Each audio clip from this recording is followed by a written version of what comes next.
16ই August সূর্যদেব রাশি পরিবর্তন করছে, প্রবেশ করবে নিজের রাশি সিংহ রাশিতে। শাস্ত্র বলে যখন গ্রহ নিজের ঘরে প্রবেশ করে বা নিজের রাশিতে অবস্থান করে তখন যথেষ্ট বলবান অবস্থায় থাকে এবং ওই ঘরের কারকত্বে যথেষ্ট বৃদ্ধি করে দেয়। তার সাথে যেই স্থানে দৃষ্টি দিবে সেই স্থানের ফলে বৃদ্ধি করে। তবে এবারে সূর্যদেবের গোচরটা অন্যরকম হচ্ছে, কারণ সূর্যদেব নিজের ঘরে অবস্থান করছে, আবার অপরদিকে শনিদেবও নিজের ঘরে অবস্থান করছে, আর সূর্যের সাথে শনির সমসপ্তম যোগ তৈরি হয়েছে। তো আজকের এই সূর্যদেবের পরিবর্তনে যে আলোচনা করব তাতে মীন রাশির উপর কী প্রভাব ফেলবে এই বিষয়ে বিশেষ আলোচনা করব। কোন দিক থেকে এই সময়কালে মীন রাশির লাভ আসবে, আবার কোন দিক থেকে এই সময় মীন রাশিকে থাকতে হবে সাবধানে, এই সমস্ত কিছু আজকের আলোচনাতে তুলে ধরব। সমস্ত দর্শক বন্ধুদের জানাই আমাদের এই অ্যাস্ট্রো এস এম বাংলা চ্যানেলের মাধ্যমে নমস্কার, এবং সমস্ত নতুন দর্শকের কাছে আমাদের বিশেষ অনুরোধ, এই চ্যানেলটি অবশ্যই সাবস্ক্রাইব করবেন। এবং তার সাথে জানাই যারা বহুদিন ধরে আমাদের এই চ্যানেলের প্রোগ্রাম দেখছেন, যারা এখনও সাবস্ক্রাইব করেননি তাদের কাছে বিশেষ অনুরোধ করছি আপনারা অবশ্যই সাবস্ক্রাইব করবেন, এই চ্যানেলের সঙ্গে থাকুন। জ্যোতিষীয় সম্পর্কিত অনেক তথ্য জানতে পারবেন, নিজের কুষ্টি নিজে দেখাও শিখতে পারবেন। ভিডিওটি কেটে কেটে দেখবেন না, সম্পূর্ণ দেখার চেষ্টা করবেন, তাহলে বুঝতে পারবেন যে আমি কী বলতে যাচ্ছি। গ্রহের গোচর সম্পূর্ণভাবেই নির্ভর করে জন্মকুষ্ঠির গ্রহের দশা, গ্রহের অবস্থার উপর। আমরা যে ফল প্রকাশ করছি এটা আমাদের একটা প্রচেষ্টা মাত্র, এটা সম্পূর্ণভাবেই জন্মকুষ্ঠির উপর নির্ভর করবে, এটা একটা জেনারেল প্রিডিকশন। তো যাই হোক, এই সূর্যদেবের এই গোচর আর সূর্য শনির সমসপ্তম যোগ, অনেকের তো মাথা খারাপ হয়ে গেছে যে সমসপ্তম যোগ তৈরি হয়েছে শনির সাথে সূর্যের, তাহলে তো আবার সব শেষ। পিতার সাথে সন্তানের সম্পর্ক খারাপ হবে, পিতার সাপোর্ট পাবে না, পিতার শারীরিক অবস্থার অবনতি হবে, সন্তানের কোনো উন্নতি হবে না, সংসারে গণ্ডগোল অশান্তি ইত্যাদি থাকবে, কর্মক্ষেত্রে অসফলতা থাকবে, যেখানেই যাবে সেখানেই সম্মান হানি হবে, ব্যবসা বাণিজ্য লাটে উঠবে। তো এই রকম কি সত্যিই ঘটতে যাচ্ছে না অন্য কিছু ঘটবে? একটা জন্মকুষ্টি সূর্য আর শনি দিয়ে বিচার করলে তো হবে না, অন্যান্য গ্রহকেও তো তুলে ধরতে হবে। সূর্যের সামনে বসেছে এটা ঠিক, কিন্তু সূর্য আর শনি দিয়ে তো কোনো সময় একটা কুষ্টির বিচার হয় না বা একটা জন্মছক তো দেখা যায় না। বর্তমানে সূর্যের দশা কিংবা সূর্যের অন্তর্দশা যাদের চলছে তাদের জন্য আজকের আলোচনাটা গুরুত্বপূর্ণ হতে যাচ্ছে। আজকের আলোচনাতে অনেকগুলো লজিক্যাল কথা তুলে ধরবো যেগুলো হয়তো আপনাদের কাছে খুব ভালোই লাগবে। সূর্যের সামনে যখন শনি অবস্থান করে তখন শনির চেষ্টা বলে বৃদ্ধি পায়, আর বর্তমানে শনি তো বক্রী অবস্থায় রয়েছে।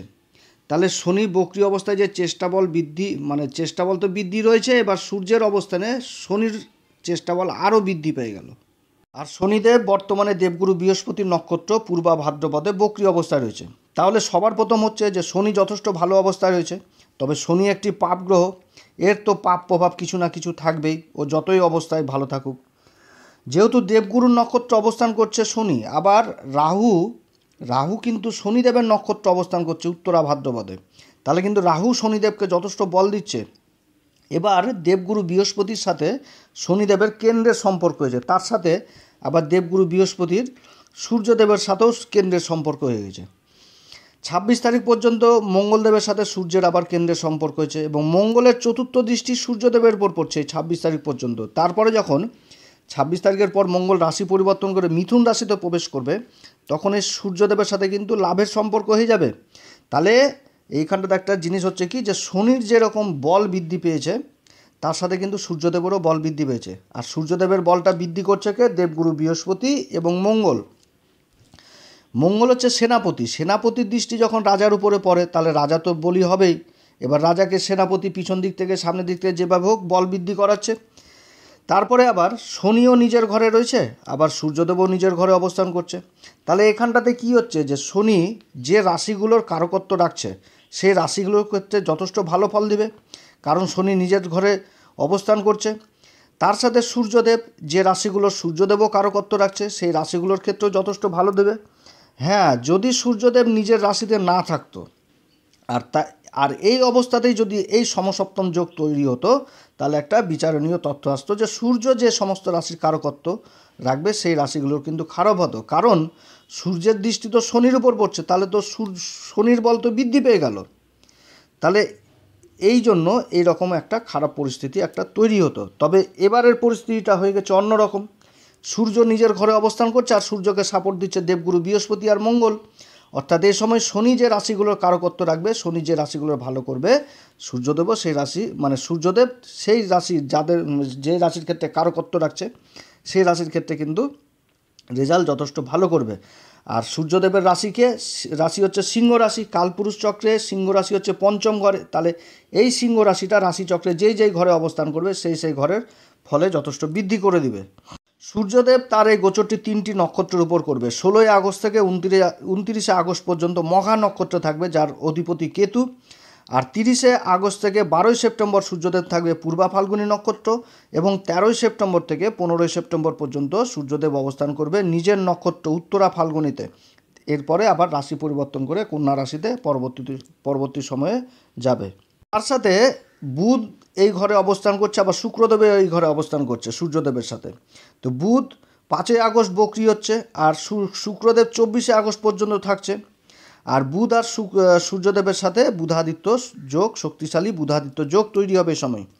দেখেন, আমি প্রত্যেকটা ভিডিওতে মীন রাশিকে বলেছি একটাই কথা, যে রাশির উপর কিন্তু রাহু অবস্থান করছে এবং দ্বাদশ ঘরে শনি অবস্থান করছে। রাহুর অবস্থান করছে বর্তমানে শনিদেবের নক্ষত্র উত্তরা ভাদ্রপদ, আর শনিদেব দ্বাদশ ঘরে অবস্থান করছে। মীন রাশির ক্ষেত্রে দ্বাদশ ঘরটি হচ্ছে কুম্ভ রাশি, আর দ্বাদশ ঘরে অবস্থান করছে এই মীন রাশির অধিপতি দেবগুরু বৃহস্পতির নক্ষত্রে।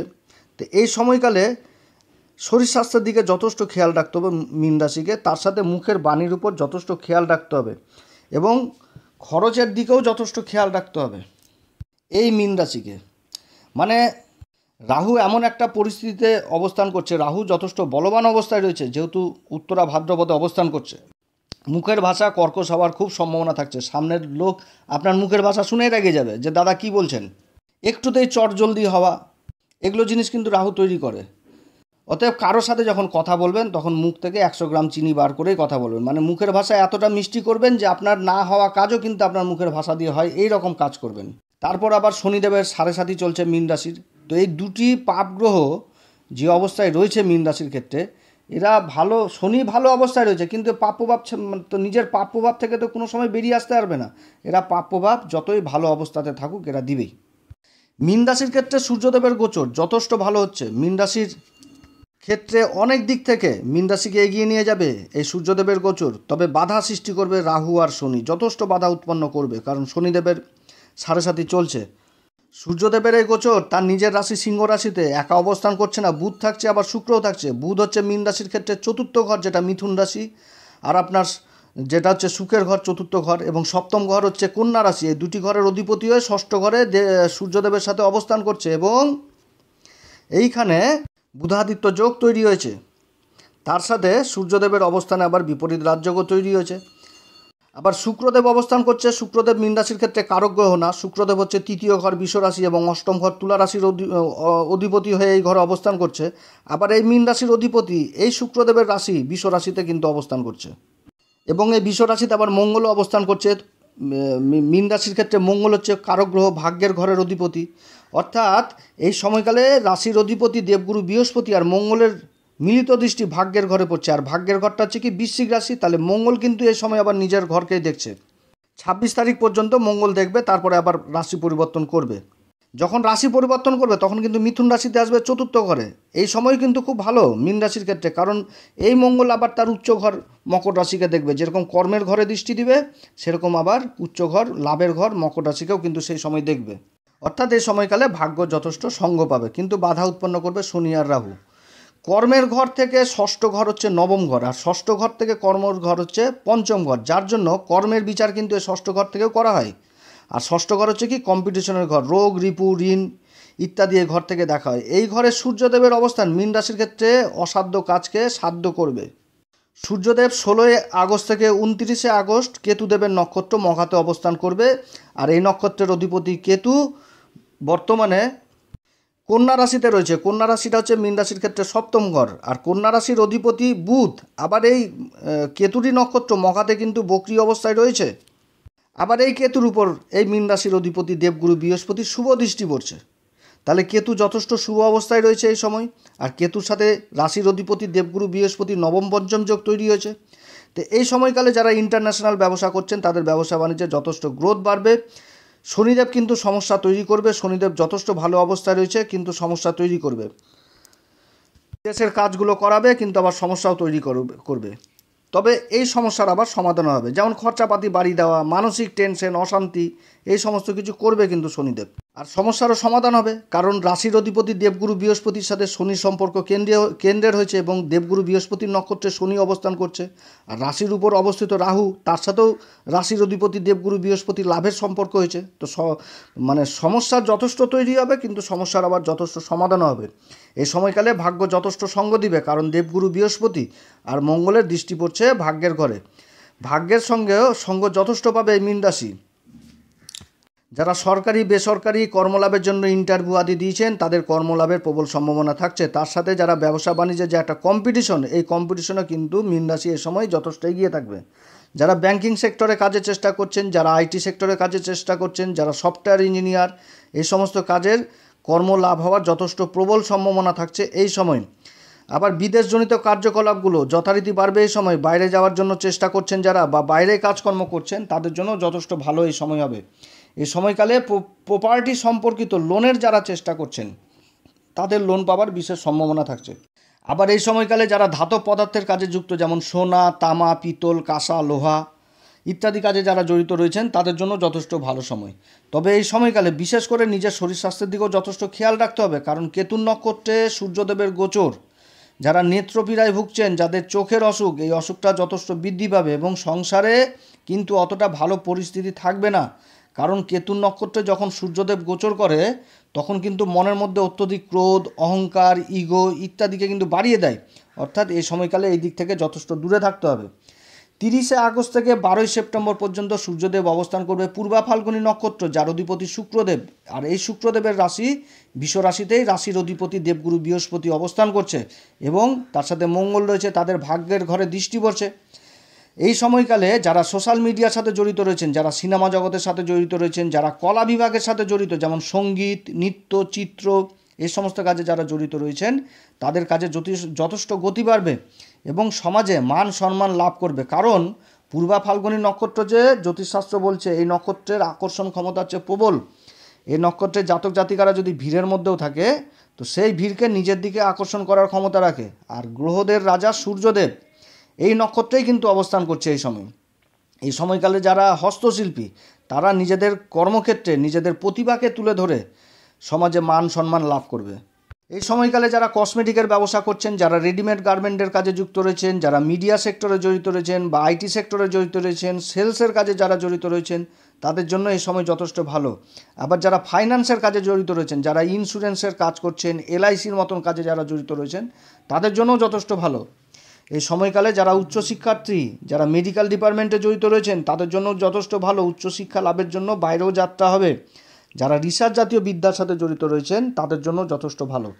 এই সময়কালে যারা সরকারি চাকরিজীবী বা বেসরকারি চাকরিজীবী, তাদের কর্মজীবনে পরিবর্তনের সময় রয়েছে।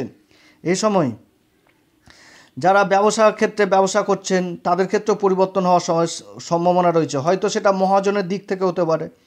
এই সময়কালে বিশেষ করে মনে রাখবেন, কোনো রকমভাবে কোনো নারী জাতিকে অপমান করা যাবে না, তাদের সাথে বাকবিতণ্ডায় জড়িত হওয়া যাবে না, তাদেরকে যোগ্য সম্মান দিতে হবে। এবং কর্মক্ষেত্রে যদি কোনো মহিলা আপনার বস হয়, তাহলে কর্মক্ষেত্রে উনার কাছ থেকে কর্মক্ষেত্রে যথেষ্ট সাহায্য সুবিধাও পাবেন এই সময়। এরপরে সূর্যদেব 13ই সেপ্টেম্বর থেকে 15ই সেপ্টেম্বর নিজের নক্ষত্র উত্তরা ফাল্গুনীতে প্রবেশ করবে।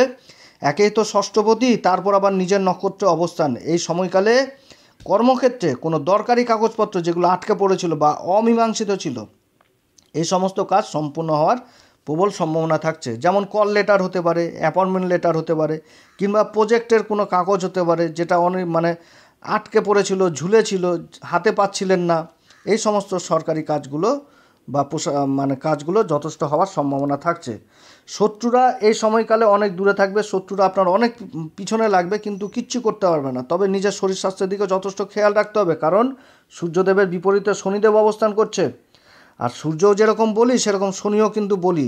তো এই সময়কালে নিজের শরীর স্বাস্থ্যের দিকে যথেষ্ট খেয়াল রাখতে হবে। খাওয়া দাওয়ার দিকে বিশেষ করে খেয়াল রাখবেন। সূর্যদেবের গোচর যথেষ্ট মীন রাশির জন্য ভালো। যদি আপনার জন্মকুষ্ঠিতে, আমি তো বললাম, এখন আপনার জন্মকুষ্ঠিতে সূর্য খুব খারাপ অবস্থায় রয়েছে। সূর্য শনির সাথে জুতি করে বসে আছে, সূর্য শনির নক্ষত্রে অবস্থান করছে, রাহুর নক্ষত্রে অবস্থান করছে, বা রাহুর সাথে গ্রহণ জোর লাগিয়ে বসে আছে, তাহলে কিন্তু এই সমস্ত দিক থেকে আবার ফলে কিছুটা হলেও কমে যাবে। এই সময় মীন রাশি কোন উপাচার করবে? এই সময়কালে মীন রাশি প্রত্যেকদিন সকালবেলা উঠে সূর্যকে অর্ঘ্য দিবেন, সূর্য মন্ত্র জপ করবেন, সূর্যদেবকে অর্ঘ্য দিবেন, সাদা চন্দন লাল চন্দন বেটে সূর্য যন্ত্রে দিবেন এবং তার সাথে বলবেন ওং হ্রিং ঘিনি সূর্যাদিত্যায় শ্রীং, এই মন্ত্রে 11 বার জপ করবেন। দেখবেন সূর্য যথেষ্ট ভালো হবে। সূর্যই দেয় কিন্তু মান সম্মান পদ প্রতিষ্ঠা। আর সূর্যকে কোনো সময় সূর্যর দিকে তাকিয়ে কোনো সময় মলমূত্র ত্যাগ করবেন না। প্রত্যেক দিন কর্মক্ষেত্রে যাওয়ার আগে পিতার ব্লেজিং, পিতার সাথে সম্পর্ক কোনো রকমভাবে নষ্ট করা যাবে না। পিতার দিকে বিশেষ দায়িত্বশীল হতে হবে সন্তানদের, এবং তার সাথে প্রত্যেক দিন হনুমান চল্লিশা পাঠ করবেন, কারণ আপনাদের সাড়ে সাথী চলছে, একমাত্র হনুমান চল্লিশার মধ্যেই সেই শক্তি রয়েছে এই শনি আর রাহুর কুপ্রভাব থেকে আপনাদেরকে দূরে রাখার। তবে হনুমান চল্লিশা পাঠ করার আগে শ্রীরাম সীতার প্রণাম মন্ত্র অবশ্যই করবেন।